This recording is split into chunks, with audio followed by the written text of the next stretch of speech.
বাংলাদেশ যদি পাকিস্তানের অংশ থাকতো এখনো, বাংলাদেশ যদি পাকিস্তানের অংশ এখনো থাকতো, তাহলে বাংলাদেশের কেমন উন্নতি হইতো? আপনাদের কাছে প্রশ্ন। প্রিয় দর্শক, আপনাদের কাছে প্রশ্ন, এই প্রশ্নটা আমি রেখে গেলাম যে বাংলাদেশ যদি পাকিস্তানের অংশ থাকতো, তাহলে বাংলাদেশের কেমন উন্নতি হইতো? হয়তো অর্থাৎ বাংলাদেশ যদি পূর্ব পাকিস্তান থাকতো। বাংলাদেশ ছিল পূর্ব পাকিস্তান এবং আসল যে পাকিস্তান সেটা ছিল পশ্চিম পাকিস্তান। ঠিক না? এটাই তো ছিল আমরা যেটা ইতিহাস থেকে পড়েছি।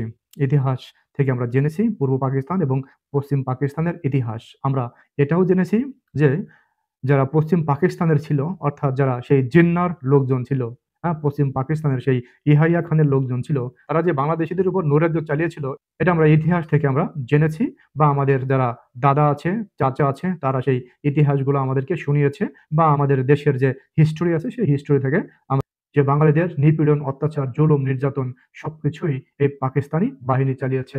বাংলাদেশ যদি এখনো স্টিল নাও যদি পাকিস্তানের অংশ থাকতো তাহলে বাংলাদেশের অগ্রগতি কেমন হইতো? প্রিয় দর্শক, আপনারা দেখতেছেন যে শেখ হাসিনা সরকারের ১৫ বছরের শাসন আমলে ১৫ বছরই ধরি, ১৫ বছরের শাসন আমলে বাংলাদেশ কতটা অগ্রগতি হয়েছে আমরা দেখেছি। পাকিস্তানের মিডিয়ায়, পাকিস্তানের সোশ্যাল মিডিয়ায়, পাকিস্তানের বড়, বড় টিভি চ্যানেলে আমরা এমন নিউজ ভাইরাল হতে দেখেছি যে বাংলাদেশের অগ্রগতি নিয়ে, বাংলাদেশের উন্নতি নিয়ে তারা নিউজ করেছে, বাহ দিয়েছে বাংলাদেশের প্রধানমন্ত্রী শেখ হাসিনাকে। শেখ হাসিনাকে উন্নয়নের অগ্রদূত বলেও তারা আখ্যায়িত করেছেন। প্রধানমন্ত্রী শেখ হাসিনাকে এটা যেই হোক না কেন করতেই হবে। বাংলাদেশের যারা অকৃতজ্ঞ জাতি তারা করবে না, কিন্তু উপকারের উপকার স্বীকার করে বা যারা ভালোকে ভালো বলে মন্দকে মন্দ বলে তারা অবশ্যই প্রধানমন্ত্রী শেখ হাসিনার যে উন্নয়নের রোল মডেল বা প্রধানমন্ত্রী শেখ হাসিনার যে দিক নির্দেশনা বাংলাদেশের প্রতি সেটা কিন্তু বিশ্বাস করবে বলতে হবে তাদেরকে যে না, একমাত্র এই ৫৩ বছরের মধ্যে আওয়ামী লীগ সরকার এই বাংলাদেশের উন্নয়ন করেছে। একমাত্র এই ৫৩ বছরের মধ্যে ৫৪ বছরের মধ্যে আওয়ামী লীগ সরকারের মতো কেউ বাংলাদেশের উন্নতি করতে পারে নাই, এটা বলতে বাধ্য হবে যে কোনো কেউ। প্রিয় বন্ধুরা, এখন আপনারা বাংলাদেশের অগ্রগতি বা উন্নতি কেমন দেখতে পাচ্ছেন? ২৬ তারিখ মিডনাইট সচিবালয়, বাংলাদেশের প্রাণকেন্দ্র, প্রশাসনিক প্রাণকেন্দ্র, হৃৎপিণ্ড, প্রশাসনিক হৃৎপিণ্ড, সেই প্রশাসনিক হৃৎপিণ্ডে ২৬ তারিখ মিডনাইট আগুন, প্রশাসনিক হৃৎপিণ্ডে। এতদিন আগুন লাগলো না। আমার মনে হয় বাংলাদেশের এই ৫৪ বছরের ইতিহাসে সচিবালয়ে আগুন লাগেনি কখনো। ৪-৫টি মন্ত্রণালয়ের গুরুত্বপূর্ণ কাগজপত্র পুড়ে ছাই হয়ে গেছে। ৪-৫টি মন্ত্রণালয়। এখন যেই মন্ত্রণালয়, সেই সমন্বয়ক উপদেষ্টা যারা ছিল, তারা অনলাইনে স্টেটমেন্ট দিচ্ছে যে আওয়ামী লীগের আমলের দুর্নীতি ছিল, ৪০০-৫০০ কোটি টাকার দুর্নীতি ছিল, অনেক বড়, বড় দুর্নীতি ছিল। এই দুর্নীতিগুলো ঢাকতে তারা আগুন দিয়ে পুড়িয়ে দিয়েছে। আমরা যদি বলি, যারা বাংলাদেশের মিনিমাম 90% জনগণের কথা বলে, তারা যদি এইভাবে বলতে চায় যে এই উপদেষ্টা যারা, এই সমন্বয়ক উপদেষ্টা বা সমন্বয়ক উপদেষ্টাদের বন্ধু-বান্ধবের আক্ষেপ পূরণের জন্য বা তাদের আশা পূরণের জন্য, বা তাদের দুর্নীতি ঢাকার জন্য নতুন করে শত হাজার কোটি টাকা লুটপাটের জন্য তারা এই সমস্ত নথিপত্র পুড়িয়ে দিয়েছে, তাহলে আপনারা যারা এই বর্তমান উপদেষ্টা আছে তারা কি বলবেন? প্রিয় বন্ধুরা, বাংলাদেশ যদি পাকিস্তানের অঙ্গরাজ্য থাকতো বা পাকিস্তানের অংশ থাকতো, তাহলে এখন বাংলাদেশের অগ্রগতি কেমন হইতো? এই যে বর্তমান যে অগ্রগতি হচ্ছে না, ডাউনে, ডে বাই ডে অগ্রগতি ডাউনে যাইতো।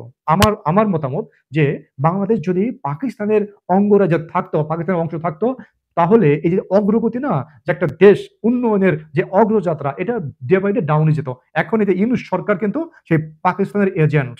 হ্যাঁ, বর্তমান উপদেষ্টারা কিন্তু সেই পাকিস্তানের প্রিয় বন্ধু। ৫৪ বছরে বিএনপি বা সেই জাতীয় পার্টি কখনোই কিন্তু তারা পাকিস্তানের সাথে পেয়ার করেনি এবং পাকিস্তানকে বন্ধু হিসেবে মানেনি। কিন্তু একমাত্র এই ৫৪ বছরের মধ্যে এই সরকার, এই ইউনূস সরকারের উপদেষ্টা এবং ইউনূস সরকারের যে সমন্বয়করা, তারাই পাকিস্তানকে বন্ধু হিসেবে গ্রহণ করেছে। বন্ধুদের দেশের অর্থনীতিকে তারা অনুসরণ করছে।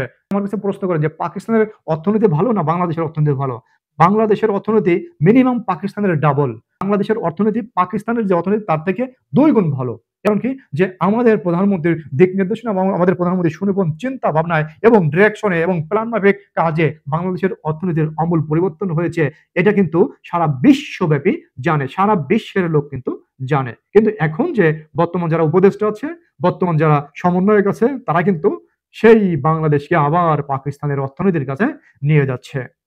চিন্তা করেন যে একটা দেশের সচিবালয়ে যদি আগুন লাগতে পারে, সবচেয়ে বড় অফিস, সবচেয়ে সিকিউরিটি জোন এরিয়া, সব থেকে সিকিউরিটি জোন এরিয়া, বাংলাদেশের যত অফিস আছে সব থেকে প্রোটেক্টিভ এরিয়া হচ্ছে এই সচিবালয়। সেখানে যদি আগুন লাগতে পারে, তাহলে আর কোন জায়গায় কি ঘটনা ঘটবে এটা কি আমাদের বলে দিতে হবে?